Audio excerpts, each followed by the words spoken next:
We're going to go right into the two laureate talks. The first will be Shirin Ebadi. And as you know, this has been an amazing, amazing meeting. And it's also, I think, at least for me, opened my eyes to the strengths that exist here in Newark. We hear so much about the problems of Newark. What we don't hear about is the hidden secret, which is the people of Newark. And it seems that the people of Newark are the future. And I feel really good about that. Whether you're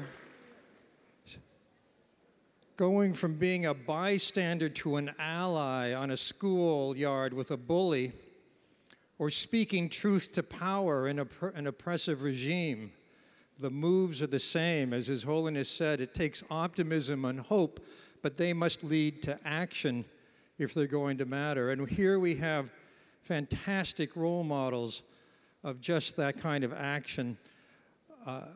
Shirin Ebadi, in a very dark time in her own country, Iran, had the courage to defend women and children, for which she was awarded the Nobel Peace Prize in 2003. And then she went right on to continue speaking up within the world of Islam to point out the so many ways in which Islam itself supports democracy and social justice. I think she is a real role model for us all. Please give a hand to Shirin Ebadi.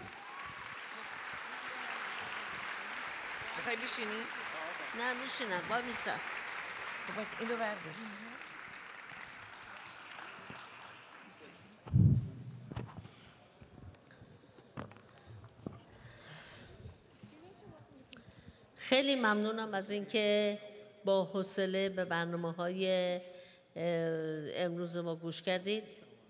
I want to thank everyone for having listened to our program up to now. در صحبت‌هایی که دیروز و امروز داشتیم، هر کدام از ماها یک فرصت کوچکی داشتیم که راجع به عقاید خودمون در مورد صلح صحبت کنیم. Yesterday we had an opportunity, although a short while, to talk about our thinking of peace. و هر کدوم نظریات خودمون رو راجع به این که چه چیزی میتونه صلح رو صدمه بزنه با شما خیلی مختصر گفتیم. And in brief we told you about what could damage peace. من امروز برای شما گفتم که صلح به معنای آرامشه و برای اینکه در یک جامعه آرامش باشه بایستی دموکراسی در اون جامعه باشه.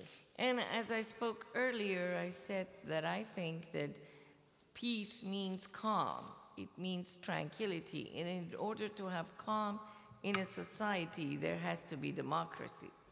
یکی از نتایج دموکراسی این است که همه مردم با هم برابر باشن.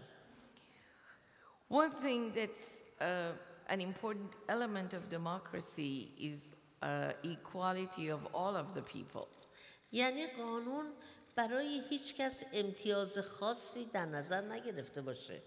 This means that the laws do not recognize privileges for some. و اگر این وضع پیش بیاد مسلماً افرادی که قانون بهشون ظلم شده ناراضی هستند و آرامششون از دست میدن. And if this happens, of course those who have not been recognized as privileged in the law will lose their calm.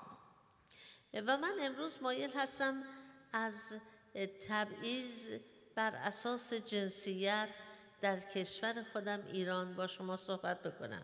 And this is why I want to talk to you today about discrimination on the basis of gender in my own country, Iran. و به شما نشون بدم که این تبعیض چگونه آرامش جامعه رو به هم زده. And show you how it has disturbed the peace in the society. دیروز به طور مختصر اشاره کردم که یکی از نتایج این قوانین تبعیض‌آمیز ازدیاد جرم همسرکشی بود. Yesterday, I gave you an example that as a result of these gender discriminatory laws, the crime of killing one's husband has increased. من امروز مایلم که بیشتر قوانین مربوط به تبعیض بر اساس جنسیت رو در ایران با شما صحبت کنم. Therefore, I want to give you a few more examples of such gender discriminatory laws. در ابتدا بایستی بگم که دولت ایران به کنوانسیون‌های حقوق بشر پیوسته و متحد اجراش است. I first, as an introduction, have to tell you that the government of Iran has acceded to the conventions of human rights and is obligated to implement them. اما مهمترین چیز در حقوق بشر نفی هر گونه تبعیضه. The most important thing in human rights is non-discrimination. اما قوانین ما که بعد از انقلاب 1979 به تصویب رسید بسیار تبعیض‌آمیز به ضرر زن هاست. However, there are numerous laws in our country that are discriminatory against women, and these laws were passed after the revolution. من به عنوان نمونه چند تا از این قوانین رو براتون میگم. And the few examples that I'm going to give will tell you how they work. طبق قانون ارزش جان زن نیمی از ارزش جان مرد. یعنی اگه مثلا من و برادرم با هم بریم خیابون در اثر یه تصادف اتومبیل داشته باشیم، خسارتی که قانون به برادرم میده 2 برابر چیزی است که من میده. Pursuant to the law, the life of a woman is worth half of that of a man. This means if me and my brother go out to the street and we get hit by a car or involved in an accident, the damages paid to my brother is twice as much as the damages paid to me. طبق قانون شهادت 2 زن معادل با شهادت 1 مرد در دادگاه. Pursuant to the law, testimony of 2 women in court equals testimony of 1 man. یک مرد میتونه 4 تا همسر داشته باشه و بدون عذر موجه هر وقت دلش بخواد زنش طلاق بده. A man can marry 4 wives and without justification divorce his wife as he pleases. اما طلاق گرفتن برای زن بسیار دشوار و گاه غیر ممکنه. But divorce is very difficult for women, sometimes even impossible. زنی که شوهر میکنه شخصیت کامل حقوقش رو از دست میده. به عنوان مثال اگه بخواد سفر کنه باید اجازه شوهرش رو بگیره. A woman that gets married loses her total personality, meaning that if she wants to travel, she will have to ask for a permit from her husband. و بسیاری قوانین تبعیض‌آمیز دیگری که بعد از انقلاب اسلامی در ایران تصویب شد. And we have many other discriminatory laws that were passed after the Islamic Revolution. و این قوانین در جامعه‌ای اجرا میشه که بیش از 65% از دانشجویان دانشگاه‌هاش دخترند. And these laws are enforced in a country where over 65% of the university students are women. بسیاری از استادای دانشگاه ما زنند. Many of our university professors are women. زنان ایران بیش از 50 ساله که حق رأی به دست آوردن به پارلمان رفتن، حتی قبل از زنان سوئیس. The women in Iran gained the right to vote over 50 years ago, and they have been elected to the parliament. This was even before women in Switzerland gained such rights. زنان ایران در کلیه مشاغل اجتماعی حضور فعال دارند. And they are very active in all social positions. حتی در کابینه احمدی نژاد که نماینده بنیادگراهاست یک وزیر بهداشت زن داریم و 2 تا از معاونینش هم زنن. یعنی اینکه زنها توانستن حتی خودشون رو بر بنیادگراها هم تحمیل بکنن. Even in Mr. Ahmadinejad's cabinet, who is the representative of the fundamentalists, there is a woman who is a minister of health, and there are also 2 vice presidents who are women. This means that women have been able to even impose themselves on fundamentalists. و این قوانین به هیچ وجه متناسب با وضعیت بالای فرهنگ زن ایرانی نیست. Therefore, the laws that I was talking about are not appropriate to the high level, high cultural level of women in Iran. من الان با یک مثال به شما نشون میدم که چطور این قوانین با زندگی واقعی ما در تضاده.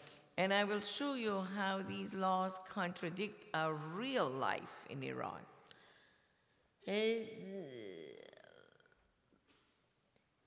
اگر شما تصور کنید که وزیر بهداشت ما میخواد بره سازمان بهداشت جهانی و از بهداشت راجع به بهداشت مردم ایران 75 میلیون جمعیت داره صحبت بکنه و تصمیم بگیره.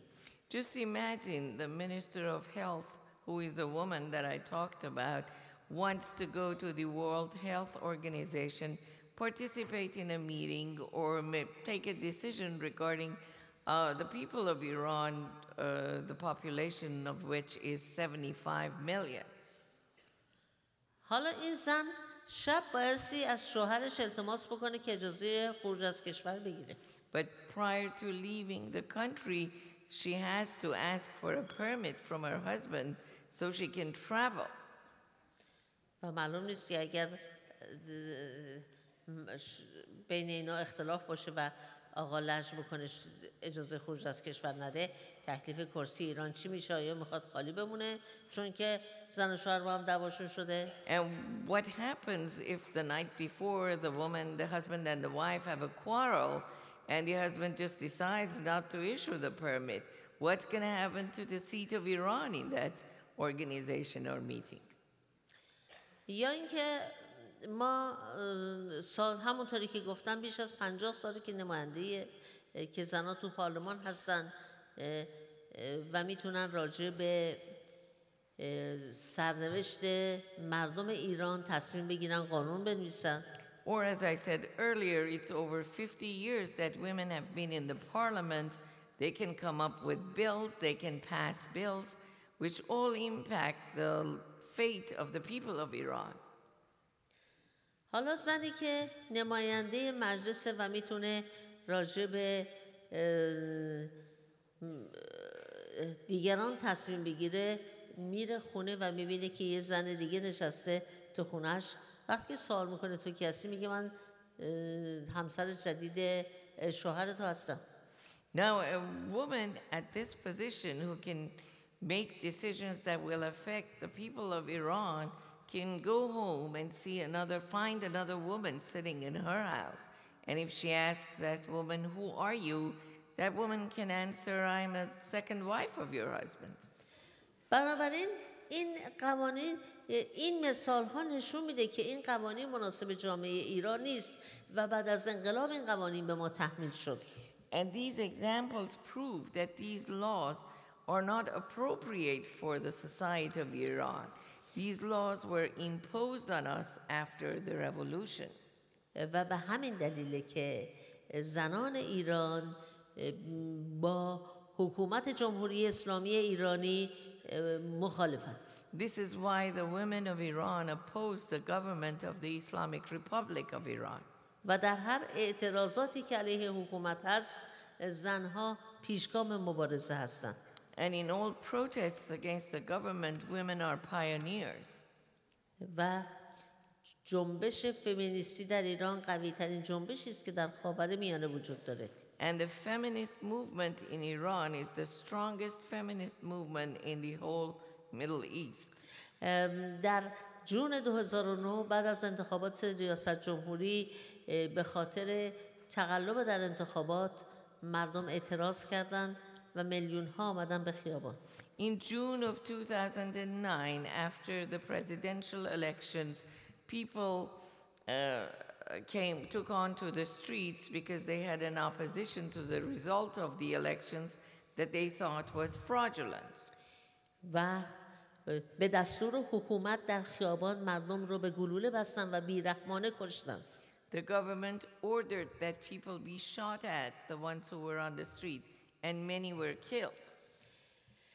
از روی فیلم ها و عکسایی که از این تظاهرات باقی مانده و در یوتیوب هست شما میبینید که چقدر حضور زنها در خیابان چشمگیره و حضور فعال دارند. If you go on YouTube and look at all the pictures and the videos of that time, you will see the presence of women and the number of women who are present in the demonstrations. و حتی یک زن که یک دختر جوان که در خیابان کشته شد به نام ندا تبدیل شد به سمبل این جنبش. And even one of the young women who was killed on the street, her name was Neda. She became a symbol of this movement. شما این فیلم رو در یوتیوب میتونید ببینید. You can still go to YouTube and look at it. این ندا دختر جوانی بود که در تظاهرات با گلوله کشته شد.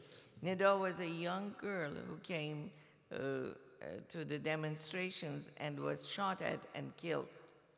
و یکی از جوانهایی که در خیابان بود با موبایل خودش از کشته شدن این دختر جوان فیلم گرفت و اون رو فوراً توی یوتیوب گذاشت و ظرف 5 دقیقه دنیا فهمید که چه اتفاقی افتاده در ایران. And one of the other young people who was present in the demonstrations used his mobile phone and shot a video of the whole thing, put it on YouTube, and in 5 minutes the whole world knew what went on in Iran. این فیلم که با موبایل گرفته شده در چند فستیوال فیلم‌های مستند برنده جایزه شد. And although he used his mobile phone to shoot this video, but this video has won numerous awards in different film festivals. و در حال حاضر که من با شما صحبت می‌کنم بیش از 35 زن به علت فعالیت برای تساوی حقوق در زندان هستند. And at the present time that I'm talking to you, over 35 women are in prison for their activities on women's rights. و به همین تعداد هم تقریباً مجبور شدن چون تحت تعقیب بودن کشور رو ترک کنن و پناهنده شدن. And many have had to defect the country because they were scared of such accusations and have sought asylum in other countries. این وضعیتی که برای زنان ایران پیش آمد در نتیجه نبود دموکراسی بود. What happened to Iranian women is due to lack of democracy. و به همین دلیلی که من میگم یکی از مهمترین شروط ایجاد آرامش در یک جامعه دموکراسیه. This is why I say that in order to have calm in society, we need democracy. من امیدوارم جامعه شما همواره در صلح و در دموکراسی به سر ببره. I hope that your society will always be in peace and in democracy. و آرزو میکنم کشورهایی که تحت حکومت‌های غیر دموکراتیک اداره میشوند به دموکراسی برسند. And I hope that all countries that do not have democracy will gain democracy one day. متشکرم. Thank you.